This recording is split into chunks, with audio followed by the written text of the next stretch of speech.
Sa video ito ay i-discuss naman natin ng tungkol sa the division on rational numbers in the form of fractions and decimals. Sa lesson na ito, kailangan nating balikan yung rules in dividing integers. So, rule number 1, the quotient of a positive integer and another positive integer is positive. And rule number 2, the quotient of a negative integer divided by a negative integer is positive. The quotient of two integers with same sign is always positive. Ganito lang naman yung sinasabi ng rule number 1 and rule number 2. If you were given positive 4 divided by positive 2, then the result is also a positive integer. So we have positive 2. Rule number 2, negative integer divided by another negative integer, the result is still a positive integer. Rule number 3, in dividing integers with different signs, the result is always negative. So if you have negative 4 divided by positive 2, the result is negative 2. So if you were given 4 divided by negative 2, the result is still negative 2. So yun na naman yung rules natin in dividing integers. So let's go now with the lesson about the division on rational numbers, starting with fractions. With number 1, 2/3 divided by 3/4. Paano nga ba mag-divide ng fractions? Ang gagawin nyo lang, una, find the reciprocal of the divisor. So, pag sinabing reciprocal, i-flip nyo lang naman yung divisor ninyo. So, ito yung divisor natin, ito yung ating dividend. Gagawin nyo lang dito, pagpapalitan nyo lang na position yung numerator at saka denominator. And since kayo ay mag-reciprocal, then, magbabago na rin yung ating magiging operation. Instead of division, magiging multiplication. So, ganito po yung mangyayari sa ating given. So, we have 2/3 magiging times na because you're going to get the reciprocal of 3/4. So, magiging 4/3. And then, apply the rules in multiplying fraction. So, gaya na pinag-usapan natin sa lesson natin about multiplying rational numbers, ang gagawin nyo lang ay multiply the numerators. We have 2 times 4 over 3 times 3. You can also apply the cancellation method if it's possible. Pero sa case na to, hindi siya possible since wala naman tayong pwedeng i-cancel. And then we multiply. We have 2 times 4. We have 8. 3 times 3 is 9. So we have 8/9. Ang answer natin is 8/9. Okay, let's have number 2. We have negative 12/13 divided by 10/4. So, to the same as kanina, bago kayo mag-multiply, first, get the reciprocal of your divisor. So, sa case na to, ang ating divisor ay ang 10/4. So, magiging negative 12/13 times 4/10. Ngayon, kung napapansin nyo, meron tayo diyang mga numbers na pwedeng i-cancel. Sa case na to, pwede natin i-cancel yung 12 and 10, or yung iba kasi kinakancel nila yung 4 and 10. Pwede naman yun kasi numerator naman yung 4, denominator naman yung 10. So, pwede yun. Pero sa case na to, mas gagawin ko na lang na 12 and 10. Negative 6 times 2. Express ko yung 12 in a factor form para mamaya makikita nyo alin yung kinancel ko. Over 13, since wala naman tayong pwedeng i-cancel sa 13. Hindi naman pwedeng i-cancel yung 13 and 4. Times 4/5 times 2. I can cancel out 2. I only have negative 6 times 4/13 times 5.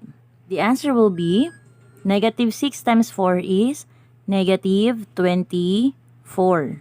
13 times 5 is 65. This is now my final answer since na-simplify naman na natin siya kanina nung nag-cancel out tayo. Kung hindi kasi tayo naggumamit ng cancellation method, kukuha pa tayo ng GCF. Pero sa case na nag-cancellation method naman tayo, then your final answer is already in its simplest form. Okay, next problem, we have 3 divided by 1/4. So this time naman, meron tayong whole number and then isang fraction. So yung ating divisor ay fraction. So ganun pa rin yung gagawin natin. Magiging Tandaan nyo, yung whole number, ang denominator niyan ay laging 1. Change division to multiplication times, and then get the reciprocal of the divisor. So, magiging 4 over 1. Or simply, di ba, ang usapan naman, kapag ang iyong denominator ay 1, then considered na yon as a whole number. So, meron na tayong 4. 4 na lang. Kasi yung denominator niya kanina ay naging 1. And then, you multiply. 3 times 4, that is 12. So, the final answer is 12. 3 over 8 divided by negative 4. So, gaya kanina, you'll have, una, kopyahin natin yung dividend natin. That's 3 over 8. Change division to multiplication. And then get the reciprocal of the divisor. So, negative 4 will become negative 1 over 4. Bakit po naging negative 1 over 4? Wala namang kasamang 1 yung 4. Kaya na sinabi kanina, lahat ng whole number, ang denominator ay 1. And then, multiply. So, you'll have 3 times negative 1 over 8 times 4. Wala kayong pwedeng i-cancel dito dahil parehong nasa denominator yung 8 at saka 4. Kaya dahil wala tayong i-cancel, we will proceed with multiplying na lang. So, you'll have 3 times negative 1 is negative 3 over 8 times 4 is 32.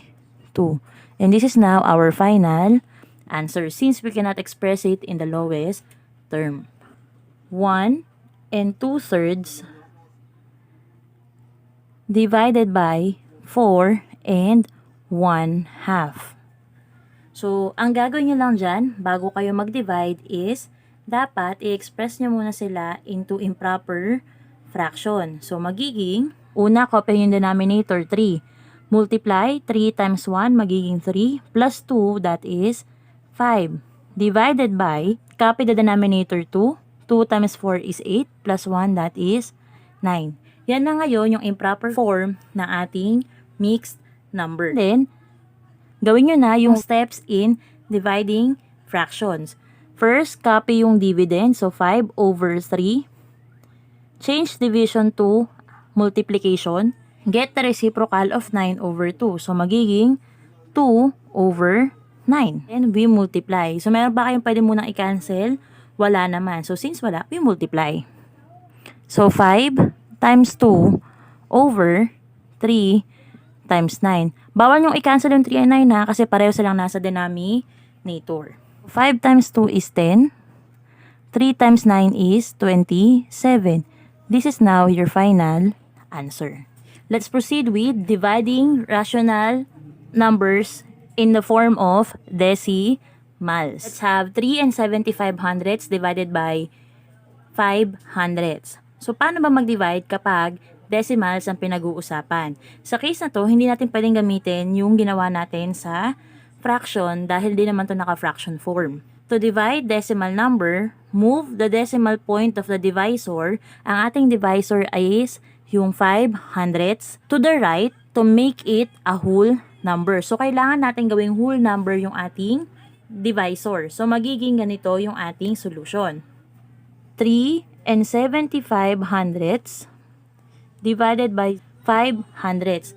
So, move yung decimal point going to the right to make 500 a whole number. Magiging 5. So, naging whole number na yung 5. So, babalikan natin ha, bakit siya naging whole number na 5? Kasi ang sabi po doon, kung ang divisor natin ay decimal, kailangan gagawin natin siyang whole number. So, i-move natin yung decimal point going to the right hanggang yung divisor natin ay maging whole number. So, we'll have 1, 2. So, magiging 5 na lang yan. So, we have now 5 as our divisor. Step number 2. After moving the decimal point of the divisor to the right, move the decimal point in the dividend the same number of places as in the divisor. So, kung paano natin ginawa yung sa divisor, ganun din yung gagawin natin sa dividend. I-move natin yung decimal point ng dividend ng twice din going to the right kasi dalawang beses din natin ginalaw yung sa 500. So, we have 3 and 75/100. Move the decimal point twice going to the right, magiging 1, 2. So, matitira na lang ay 375. Mawawala na si decimal point. Dapat yung divisor, lagi siyang whole number. Last step, divide as you are dividing a whole number. Place the decimal point in the quotient directly above the decimal point in the dividend. So sa case na to, wala naman tayong decimal points. We don't need to write any decimal point at the top of our dividend. Ang gagawin natin, we divide. Since 3 is not divisible by 5, magpo-proceed tayo ng 37. So 37 divided by 5 is 7. 7 times 5 is 35. And then we subtract. 7 minus 5 is 2. 3 minus 3 is, syempre, 0. So no need to write 0. Bring down 5. And then divide ulit. 25 divided by 5 is 5. And then multiply the quotient and the divisor. So 5 times 5 magiging 25. And what is 25 minus 25? Syempre, that is 0. So our division ends here. So therefore, 3 and 75 hundredths divided by 5 hundredths is 75. Ito na ngayon ang ating final answer. 80 and 52 hundredths divided by 4 tenths. So paano po gagawin kapag ganito? Kagaya lang ng ginawa natin sa una, magiging yung 4 tenths, i-move muna natin yung decimal. So, magiging 4. Isang beses lang natin i-move yung decimal point dahil magiging whole number na kagad siya. So, meron tayong 4 as our divisor. Next, since isang beses natin minove yung decimal point nung 4 tenths, isang beses din natin i-move yung decimal point ng 80 and 52 hundredths. So, we have 80 and 52 hundredths. Move 1 decimal point to the right. So, magiging 805.2. So, ang ating dividend ay 805 and 2 tenths. And then, proceed in dividing whole numbers. So, magiging 8 divided by 4 is 2. 2 times 4 is 8 minus. Okay? So, magiging 0. Siyempre, 0 divided by 4 is still 0. So, 0 times 4 is 0. And then, subtract, bring down 5. 5 divided by 4 is 1. 1 times 4, that is 4. 5 minus 4 is 1. Bring down yung natitirang number which is 2. Since nasa decimal point na tayo at andito yung decimal point, itatapat natin yan dun sa quotient. So, meron tayong decimal point din sa quotient. So, 12 divided by 4 is 3. 3 times 4 is 12. So, 12 minus 12 obviously is 0. Ibig sabihin, ang ating final answer ay 201 and 3 tenths. Last problem. Let's say you were given 38 divided by 2 and 4 tenths. So, meron tayong whole number na di-divide ng isang decimal. So, una, yung 2 and 4 hundredths, gawin muna natin yung whole number. So, let's move the decimal point to the right. So, meron tayong 24. So, isang beses lang kasi magiging whole number na siya kagad. Since nag-move tayo ng isang decimal point to the right, ganun din yung mangyayari sa 38. Pero ang tanong, wala naman pong decimal points yung 38. Dahil walang decimal point yung 38, ang gagawin lang natin, mag-a-add lang tayo ng isang 0. Isang 0 lang dahil isang beses naman tayo nag-move ng decimal point. So, magiging 38 and then 0. Tapos, mag-divide na tayo. So, you'll have 380 divided by 24. Let's now divide 38 divided by 24. So, obviously, we have 1. 1 times 24 is 24. And then, we subtract. 8 minus 4 is 4. 3 minus 2 is 1. Bring down 0. So, how many 24 are there in 140? We have 5. 5 times 24 is 120. And then, we subtract. 0 minus 0 is 0. 4 minus 2 is 20. Since 20 is not divisible by 24, we will add another 0. Since mag-a-add tayo ng isa pang 0, ibig sabihin nun, magdadagdag tayo ng decimal point doon sa ating dividend. And then, tsaka lang kayo pwede mag-add ng 0. Since may decimal na rito, magkakaroon din tayo ng decimal doon sa quotient. Magiging 200 divided by 24 is 8. 8 times 24 is 192. 200 minus 192 is 8. And then, add again another 0. So, bring down 0. How many 24 are there in 80? We have 3. So, 3 times 24 is 72. And then, you subtract. So, 8 ulit yung magiging sagot natin. So, it seems na yung problem na to ay magiging isang example ng non-terminating repeating decimal. So, magiging repeating yan kasi kung napapansin nyo, yung sumunod ulit ay 8.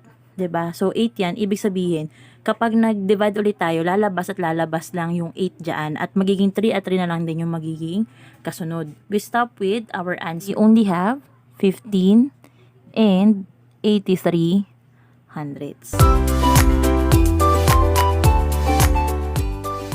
Para masagutan nyo to, pwede nyo i-stop yung video for 5 to 10 minutes and then after answering, pwede nyo nang i-play ulit to check if your answer is correct.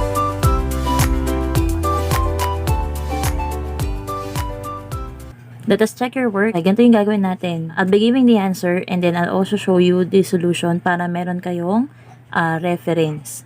Number 1, 6 over 5 divided by 1/3 is 18 over 5 or 3 and 3/5. Number 2, 637 over 64 or 9 and 61 over 64. Number 3, the correct answer is 8. Number 4, the correct answer is 52. Number 5, the correct answer is 195. And last, number 6, the correct answer is 40. Sana may natutunan kayo sa video ito. I'll see you next time.